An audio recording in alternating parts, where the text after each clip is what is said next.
Hey guys, how you doing? I'm Haderaxe, and today we have another huge hotfix from Gearbox on Tiny Tina's Wonderlands. This hotfix has everything from buffs, nerfs, backstory changes, loot drop changes, and it even adds new weapons to the game, so stick around to see what's here. Reading the patch notes from top to bottom, we're going to start with the weekly changes. So there's a new weekly event in the game that goes from the 14th to the 21st of April, and it adds a new event called Fortunate Encounters. It's a mini event that makes it so that encounters that you get into in the overworld will now drop more loot and moon orbs. Not that crazy, but hey, it's there if you want it. The Chaos Chamber's featured run got its weekly rotation too. Now the bosses are going to be Banshee and a King.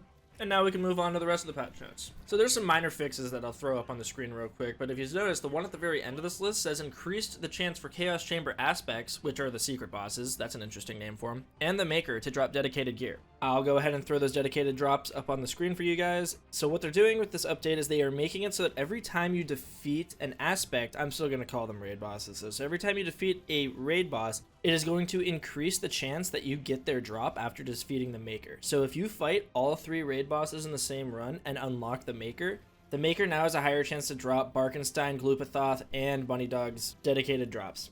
Moving on to one of the more crazy parts of this hotfix, we are getting 2 new weapons added to the game as world drops. Those 2 weapons are the Quad Bow and the Thunder Anima. On top of this, they are revamping the way that customization drops look in the world. So if you kill an enemy and they drop like an emote or an armor decoration or something, that will now look different. Moving on to the buffs and nerfs. Starting off, we have the Awe passive skill for the Clawbringer. It now properly scales to the Fate Maker instead of giving it a flat rate. I am not sure if that is a buff or not. Next, we are dealing with the Magic Barrage spell. Basically, if you want the short of it, all of the non-concentrated versions of this spell got big buffs, but the concentrated Magic Barrage, that one took a hard hit in terms of nerfs. We have some changes for some other spells too, starting with the Cloudburst Arc Torrent. It's the one where you channel it and it strikes them with lightning rather than you cast into lightning and having a chain. So now this basically just gets more powerful at each stage of its channeling. And then onto the Eruption spell, it just increases base damage from 20 to 24. This Hydra one is a pretty big deal, so it increases all Hydra spells base charges from 1 to 2. So basically this means that you can have more companions out on the screen for when, you know, you're running the Graveborn Capstone, for instance, or just running like a companion build or gaining bonuses from companions in any way. That's a pretty big change to the Hydra spell in my opinion. And then the Sigil spell, their damage just gets increased by 200%, so I don't think that's too crazy. Moving on, let's talk some buffs. So Sniper Rifles got a 20% increase to damage all around. This was much needed. Snipers were in a bad place before. Hopefully this puts them into the place they need to be, but we'll see over the coming week if this is enough. This next bit is interesting. So Magic Poison SMGs used to take 1.5 seconds to ramp up to their full damage once you started firing.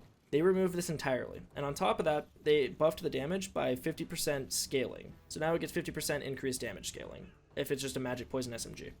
They did nerf the Inferior reload damage for poison SMGs to counteract this. I shouldn't really say counteract, it's mainly just to even it out. You're not going to have a weaker Inferior throw, it's just going to, you know, keep it from being overpowered from this buff. Moving on to the main beneficiary of this buff though is the White Rider. This is so big because the White Rider was already one of the best guns in the game, and now it just got even stronger. It is the best poison gun in the game in my opinion. So the White Rider's dual beam was not touched. It just benefited directly from this overall Magic Poison SMG scaling buff.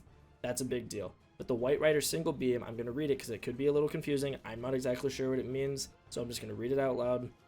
The damage of the White Rider single beam mode was getting scaled twice. The damage was close to what we were aiming for before these buffs, but due to the additional increases, we reduced this modifier's form by 11.8%. I don't know exactly how drastic that is, but I do know it is a nerf. You don't need to worry about it though, because I am using the White Rider post hotfix in the footage of this video, and as you can see, it is absolutely slapping in a Chaos Chamber on Chaos 20. This is just still one of the best guns in the game. It got even stronger from this. The benefits it received from the buff far outweigh the damages that were dealt to it through the nerf. So if you liked the White Rider before, don't worry, you have a much stronger gun in your hands than you did before the hotfix. And if you didn't use the White Rider before, now's your chance to get it out and start using it, because it is strong. Moving on to the legendary pistol nerfs. These are pretty bad, so brace yourself.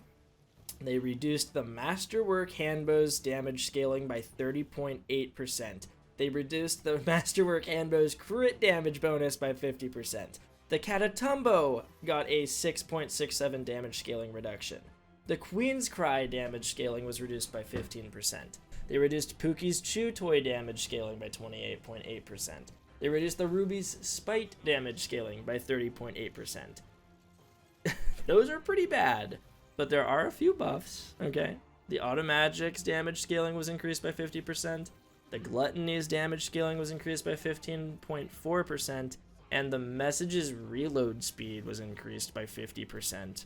Hey, those are nice buffs, right, guys? Yeah, you like those? Well, to be fair, the Automagic's buff is actually pretty substantial, and I'm not going to complain about the Gluttony increases either, but there is one more thing we need to address, and that is the liquid cooling. Yeah, you know, the strongest gun in the game, has been running this game basically since launch because of how busted it is. Well, clearly nobody's been looking at the red text of that weapon. It clearly states, works until it doesn't, and now is the time of it not working. It doesn't work anymore. So basically, I'll read this word for word. They addressed an issue with how liquid cooling damage scaling was being calculated. So apparently it was providing much bigger numbers than they were expecting. And yeah, I mean, I agree it needed a nerf, right? It was ridiculous before. But from what we've been seeing of people posting of their post hotfix liquid coolings, it is down a lot. Around 60%, all right? Don't take that as confirmed or fact. That's just speculation right now because no actual numbers have been released. But yeah, it's around 60%. And that is massive. That is way more than it needed to be, in my opinion. This gun it is safe to say this is no longer the king. It is not even anywhere close to being the king. So, I mean, hey, I guess we're mixing up the meta now, right? I mean, the rest of these nerfs kind of seemed like overkill too. I don't know. The handbow didn't seem that crazy. It was good, but not crazy. Same with the Catatumbo, the Queen's Cry, the Ruby's Spite. Like, these were some questionable nerfs, but nonetheless, they happened. The rest of the patch notes are basically just backstory changes. I'll throw those up on the screen for you right now. Village Idiot got nerfed. Raised by Elf, Failed Monk, and Rogue Alchemist got buffs. I'm personally always going to be running Village Idiot. I just can't pass up that strength bonus. That strength bonus is such a big deal. Dealing increased crit damage is just such a big deal in this game. So I'm always going to be picking Village Idiot unless they really nerf it. And this is not a big enough nerf to dissuade me from picking that. Yeah, that wraps up the April 14th hotfix patch notes. This hotfix was pretty crazy, just like the first week's. Sorry if you noticed a lack of professionalism in this video. I don't have too much time to prepare for these like I do regular videos, so I kind of just throw them together on the same day with what I'm able to put together. I am pretty busy, I have college classes to deal with, and being able to manage all this after finding the information out on the same day as the video goes live is pretty crazy and hectic for me. This isn't something with my normal videos. If you were able to bear through it and I provided you with enough information to understand what's happening with this hotfix, I'd really appreciate it if you could like the video. I'm going to be making more Wonderlands content regularly, so if you want to stick around for that, feel free to hit that subscribe button. I also stream, so if you want to hang out live sometime, give me some feedback, or just want to chill, you can check out my Twitch link in the description below. Thank you for watching the video, and as always, have a great day.